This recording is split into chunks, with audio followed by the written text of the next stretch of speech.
मेरी अपनी ओर से अगली बार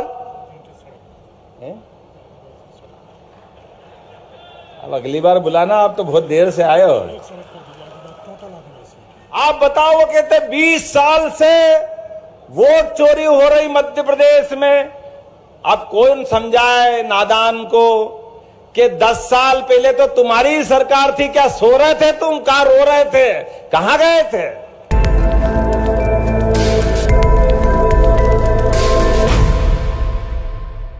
ऐसे में जब हमारे अपने माननीय विधायक जी ने कहा कि हमारे लिए कुछ घोषणा भी करो, आपने कहा मैं आपकी बात टाल नहीं सकता हूं, आपसे विशेष प्रेम रखता हूं। और बहन ने, बेटी ने गाना कितना गाया है। जब जीजाजी की बात करी तो ससुराल वालों को नाराज थोड़ी कर सकते। तो हमारी वो बेटी और उसकी पूरी टीम के लिए भी आपकी सारी मंडली के कितने कलाकार हैं। चलो 50,000 रुपया आपको देने की घोषणा करता हूं ये पूरी टीम के लिए। और वो बाहर नृत्य मंडली आई हुई है, उनके कलाकार को भी, हर कलाकार को 5,000 रुपया जितने कलाकार आए उनको देने की घोषणा करता हूं। जब सरंगी आश्रम पे, सरंगी महादेव के मंदिर गए थे तो बनारस से एक टीम बुलाई थी, तो 25,000 उसको देने की घोषणा करता हूं जो बनारस से टीम आई थी। हमारे देवता के आंगन में ऐसा लग रहा, आनंद आ रहा है। तो सब तरफ से आज वो बहती का जलप्रपात देखने गया, वाकई ऐसा लग रहा कि दुनिया में कहीं जाने की जरूरत नहीं। कितना जलप्रपात, झरना कितना अच्छा है। पर्यटन विकास निगम के माध्यम से उसको भी विकसित कराने की घोषणा करता हूं। हमारा अपना टूरिज्म का बड़ा केंद्र बनेगा। जो आपके हिसाब से कर सकते आप आगे प्लान करना। देव तालाब उप तहसील को पूर्ण तहसील और पूर्ण तहसील हेतु संचालन हेतु भवन, नई गढ़ी और देव तालाब के अधिकारी कर्मचारियों के लिए आवास और इसके लिए राशि के आवंटन की मांग की गई। करना चाहिए घोषणा क्या? तो ताली वाली बजा के बताओ, करना चाहिए क्या? तो मैं अपनी तरफ से ये मांगी गई राशि देने की घोषणा करता हूं।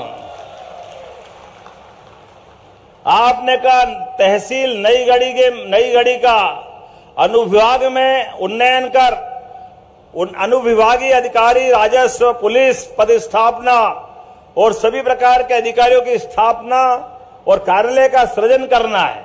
हिंदी तो बहुत अच्छी लिखते हो यार,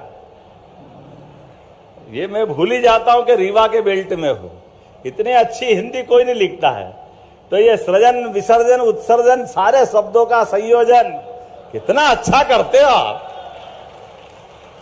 तो गणेश जी का विसर्जन हो रहा है लेकिन नई व्यवस्थाओं का सृजन हो रहा है।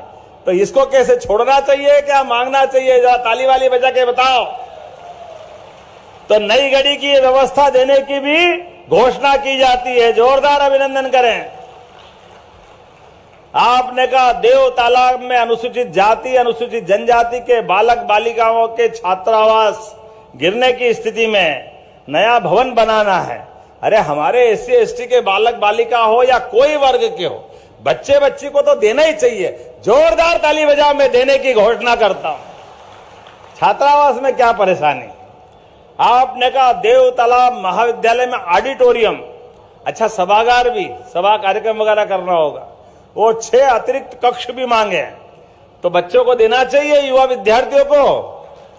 इधर ताली नहीं बज रही, बच्चों को देना चाहिए क्या? इधर से जोर से ताली बजा के बताओ।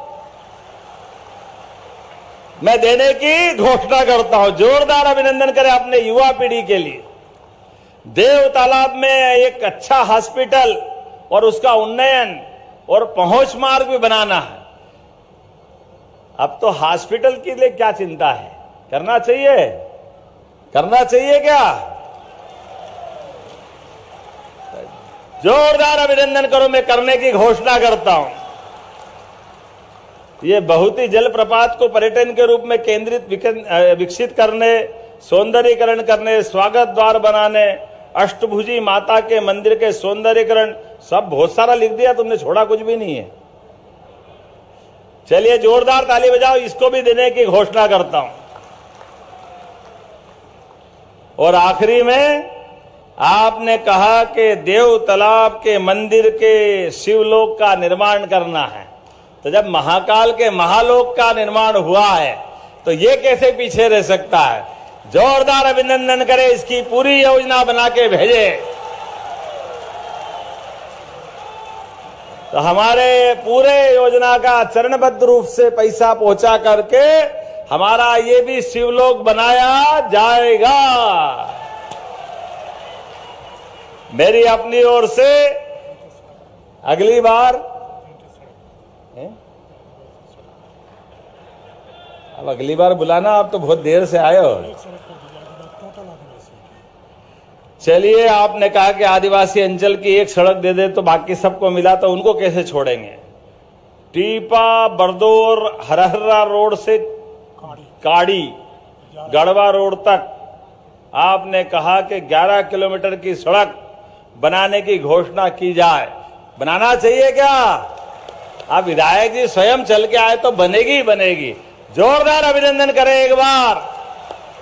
बदलते दौर में हमारी सरकार के माध्यम से एक एक करके वो सारे काम किए जा रहे हैं जिसके माध्यम से हमें गर्व हो कि हाँ, हम मध्य प्रदेश के लोग हैं। देश के अंदर मध्य प्रदेश नंबर 1 का राज्य बने। हमारे सभी युवाओं के लिए युवा रोजगार पाने की लाइन में मध्य प्रदेश छोड़ के जाए, रीवा छोड़ के जाए, मऊगुन छोड़ के जाए, कोई जरूरत नहीं है। सारे रोजगार प्रदेश में मिलेंगे, अपने मध्य प्रदेश में, अपने गांव और घर के अंदर मिलेंगे। हमको कहीं जाने की जरूरत नहीं। सभी प्रकार के कामों के साथ आप याद रखना, बदलते दौर में राहुल गांधी के मुंह से एक तपोनिष्ठ नेता के लिए, लोकतंत्र के लिए रोज गाली पे गाली देते। अरे भैया, कौन समझाए? जिस पद पे राहुल गांधी आप बैठे हो, इस पद पे स्वर्गीय भारत रत्न अटल बिहारी वाजपेयी 50 साल तक बैठे। जोरदार अभिनंदन करो अटल जी के लिए। विपक्ष नेता क्या होता है? विपक्ष नेता की भाषा क्या होती है? आचरण क्या होता है? कौन समझा? इनकी मति मारी गई। कांग्रेस के नेता राहुल गांधी रोज मुंह उठाए, कभी सेना को गाली देते हैं, कभी सुप्रीम कोर्ट और न्यायालय को गाली बकते हैं, अब बचा कुचा चुनाव आयोग के लिए भी बोलते हैं। और क्या बोलते खुद को ही मालूम नहीं। आप बताओ, वो कहते 20 साल से वोट चोरी हो रही मध्य प्रदेश में। अब कौन समझाए नादान को कि 10 साल पहले तो तुम्हारी सरकार थी, क्या सो रहे थे तुम? कहां रो रहे थे? कहां गए थे? 2002, 3, 4 से 14 तक सरकार मनमोहन सिंह की थी। यही बात वो गुजरात के लिए कहते। अपने आचरण देखे, अपनी कमी को पहचाने, जनता का दिल जीते और उससे आधार पे वोट मांगे, वो तो करते नहीं है। वो और उनकी पार्टी के सारे लोग माता बहनों का अपमान करे, सेना का अपमान करे, हमारे लिए कोर्ट और न्यायालय का अपमान करे। जैसे देखो क्या बात करते भगवान, हमको तो सुन के ही शर्म आती। हमारे देश के अंदर वो तारीफ किसकी करते हैं? पाकिस्तान की, विदेश के लोगों की। अरे इस देश में बात करना चाहिए देश की, और वहां की बात करते हो। अगर वहां इतना पसंद है तो वहीं जाके चुनाव लड़ लो। भारत में क्या कर रहे हो आप? भारत के लोगों का अपमान करके कांग्रेस के लोग अपने खुद के गड्ढे खोद रहे हैं। ये रीवा मऊगंज से आई आवाज पूरा प्रदेश ललकार रहा है।